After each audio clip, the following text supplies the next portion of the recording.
अरे साथियों नमस्कार। मैं तुलसीराम यादव आप लोगों के समक्ष एक नई वीडियो लेकर आया हुआ हूँ, है ना। जो पिछला वीडियो था उन्हीं के जस्ट आगे का वीडियो है ना।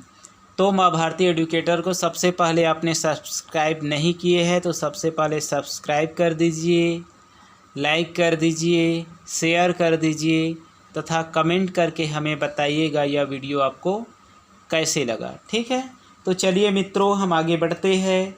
विद्युत खर्च मतलब विद्युत ऊर्जा से मोटर, विद्युत खर्च किस में होता है। जैसे मोटर है तो मोटर में विद्युत ऊर्जा से किस में बदल जाता है, यांत्रिक ऊर्जा से। आप ये जानते हो कि ऊर्जा कभी समाप्त नहीं होती, जबकि विद्युत एक ऊर्जा है और ऊर्जा न तो सृजन होती है न ऊर्जा का विनाश होता है, बल्कि एक रूप से दूसरे रूप में यह परिवर्तित होता है।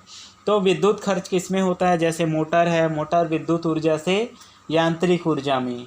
और जैसे बल्ब है, बल्ब क्या होती है, तो बल्ब विद्युत ऊर्जा से प्रकाशिक ऊर्जा में।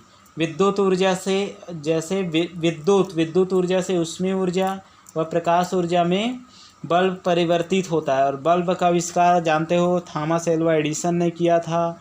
और थॉमस एल्वा एडिसन के बारे में आप जानते ही होंगे कि यह थॉमस एल्वा एडिसन बहुत ही मंदबुद्धि का बालक रहा है, विद्यार्थी रहा है। फिर भी इन्होंने अथक प्रयास से अपनी इस मुकाम को हासिल किया। कहा जाता है कि यह 10,000 से भी ज़्यादा बार फेल हुए थे बल्ब के आविष्कार में, लेकिन अंत में इन्होंने बल्ब का आविष्कार कर ही दिया। तो मित्रों मेहनत का फल तो मिलता ही है, आज नहीं तो कल मिलता है ना। तो आप भी मेहनत करते रहिए, अधिक से अधिक घर में बैठे रहिए और पढ़ते रहिए। इस लॉकडाउन में सुरक्षित रहिए, घर में रहिए, घर से मत निकलिए। बल्ब का फिलामेंट टंगस्टन का होता है और जो बल्ब होता है उनका जो फिलामेंट होता है वो टंगस्टन का बना होता है। और जो टंगस्टन है उनका गलनांक होता है 3500 डिग्री से भी अधिक होता है। तो टंगस्टन का जो गलनांक होता है वो 3500 से भी अधिक होता है। बल्ब में आर्गन, नियान जैसे गैसें भरी होती है ना, नाइट्रोजन गैसें भरी होती है। अब हम देखते हैं ट्यूबलाइट। ट्यूबलाइट क्या होते हैं, विद्युत ऊर्जा को प्रकाश ऊर्जा में बदल देती है। जो ट्यूबलाइट होती है वह विद्युत ऊर्जा को प्रकाश ऊर्जा में परिवर्तित करता है ना। तो ट्यूब के भीतर मरकरी मतलब पारा भरा रहता है, ट्यूब के ऊपर पारा भरा रहता है और आर्गन गैस भी भरी रहती है ना। तो दीवारों पर फास्फर मतलब फ्लोरो इस्पाट का लेप किया जाता है। दीवारों पर फास्फर फ्लोरो इस्पाट का लेप किया जाता है। विद्युत प्रवाहित होने पर, जब विद्युत धारा प्रवाहित होती है तो ये आयनित होकर पराबैंगनी विकिरण का उत्सर्जन करती है। मतलब विद्युत प्रवाहित होने पर मरकरी आयनित हो जाती है और आयनित होने के बाद यह पराबैंगनी विकिरण का उत्सर्जन करती है। और पराबैंगनी जो विकिरण होती है फ्लोरोस्पार मतलब फास्फोरस पर पड़ने से सफ़ेद प्रकाश उत्पन्न करता है। इस घटना को प्रतिदीप्ति कहते हैं। किस घटना को प्रतिदीप्ति कहते हैं। जब पराबैंगनी विकिरण जो फास्फर बढ़ता है तो प्रकाश उत्पन्न करता है, इस घटना को प्रदीप्ति कहते हैं ना। अब जैसे हीटर है, हमारे घर में हीटर या प्रेस रहता है, तो हीटर या प्रेस विद्युत ऊर्जा को किस में बदल देगा, ऊष्मीय ऊर्जा में, है ना। तो विद्युत ऊर्जा को ऊष्मीय ऊर्जा में बदल देता है। जैसे हीटर और प्रेस के जो तार होते हैं नाइक्रोम मतलब वो निकिल और क्रोमियम के बने होते हैं ना। तो हीटर व प्रेस के जो तार होती है वो नाइक्रोम, निकिल व क्रोमियम के बने होते हैं, जिनका गलनांक एवं प्रतिरोध दोनों उच्च होता है, दोनों हाई होता है ना। जिनका गलनांक एवं प्रतिरोध दोनों हाई होता है। जो फ्यूज तार होते हैं वो क्या होती है, फ्यूज तार जो होती है कम प्रतिरोध उच्च गलनांक का तार होता है, जो प्रायः घरों में लगाया जाता है। आप अक्सर देखते होंगे घर में बहुत से उपकरण लगे होते हैं, उन उपकरण को बचाने के लिए हम फ्यूज तार का उपयोग करते हैं, जैसे स्टेबलाइजर वगैरह है ना। तो फ्यूज तार लगा दिए रहते हैं। तो फ्यूज तार का गलनांक हमेशा कम होता है, प्रतिरोध उच्च होता है, इसलिए उच्च गलनांक कम प्रतिरोध का तार होता है, जिसके कारण से अधिक वोल्टेज, हाई वोल्टेज आने पर यह फ्यूज तार टूट जाती है या क्षतिग्रस्त हो जाती है जिनसे क्या होता है, हमारे जो अन्य तार है वो हमारे जो उपकरण हैं वो ज़्यादा नुकसान होने से बच जाते हैं।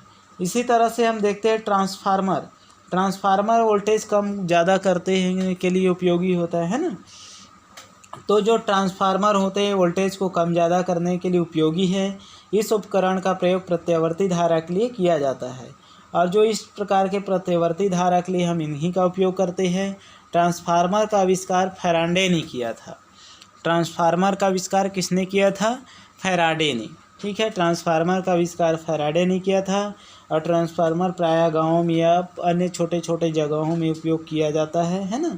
तो ट्रांसफार्मर का उपयोग फैराडे ने किया था। और ट्रांसफार्मर का उपयोग हर जगह होता है। यह दो प्रकार के होता है, अपचाई ट्रांसफार्मर और उच्चाई ट्रांसफार्मर। अपचाई में फेरों की संख्या कम होती है, ऊंचाई में फेरों की संख्या अधिक होती है।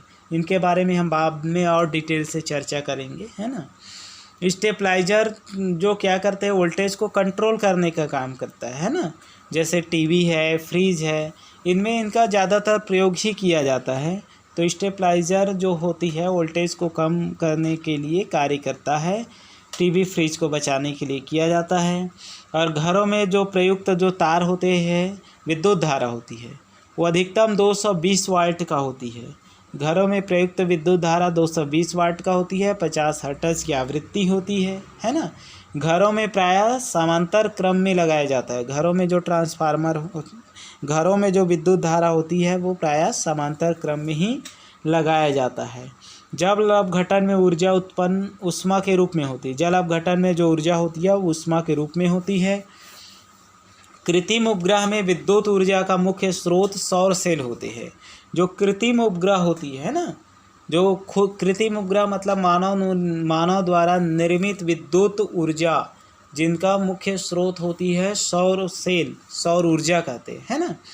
अब सेल देखते हैं तो परिपथ में निरंतर धारा प्रवाहित करने वाले सेल प्रयुक्त किए जाते हैं। ठीक है, तो हमने सेल देखे होंगे, है ना। जैसे आपने देखा होगा एक लाइट आता है, उनका भी एक सेल रहता है ना, छोटी सेल बड़ी सेल। उन सेलों में आप ध्यान से अगर देखे होंगे तो धन और ऋण चिन्ह रहता है ना। इनका मतलब क्या होते हैं, मतलब सेल में क्या होते हैं, विद्युत ऊर्जा जो पूरी तरह से क्या रहता है, संचित ऊर्जा है, मतलब स्थिर विद्युत है ना। तो ऊर्जा संचित रहती है।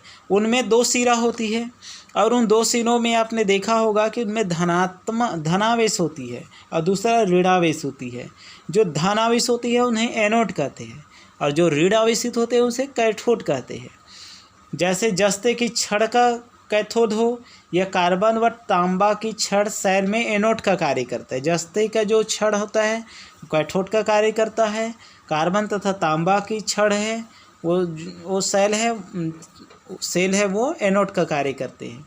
वास्तव में सेल 2 प्रकार के होते हैं। खैर वर्तमान में आपके सिलेबस में सेल का इस तरह से प्रकार तो नहीं है, लेकिन निश्चित रूप से सेल है। हालांकि दूसरे रूप में है, समांतर क्रम सेल और श्रेणी क्रम सेल और मिश्रित क्रम सेल। इस तरह से आपके सिलेबस में आगे विद्युत में पढ़ने को आपको मिलेंगे।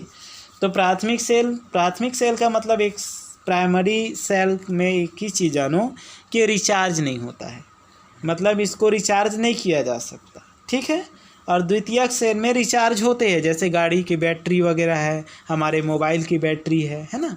ये सेकेंडरी सेल है, मतलब द्वितीयक सेल कहलाता है। ठीक है मित्रों, तो आज के लिए बस इतना ही। इस तरह से हमने पूरी विद्युत के महत्वपूर्ण टॉपिक का अध्ययन किए। जैसे हम इस वीडियो में विद्युत खर्च कैसे होता है, ट्यूबलाइट क्या है, विद्युत हीटर पेस्ट का उपयोग कैसे किया जाता है, फ्यूज तार क्या है, ट्रांसफार्मर क्या है, स्टेबलाइजर का उपयोग कैसे है, सेल का उपयोग कैसे है ना।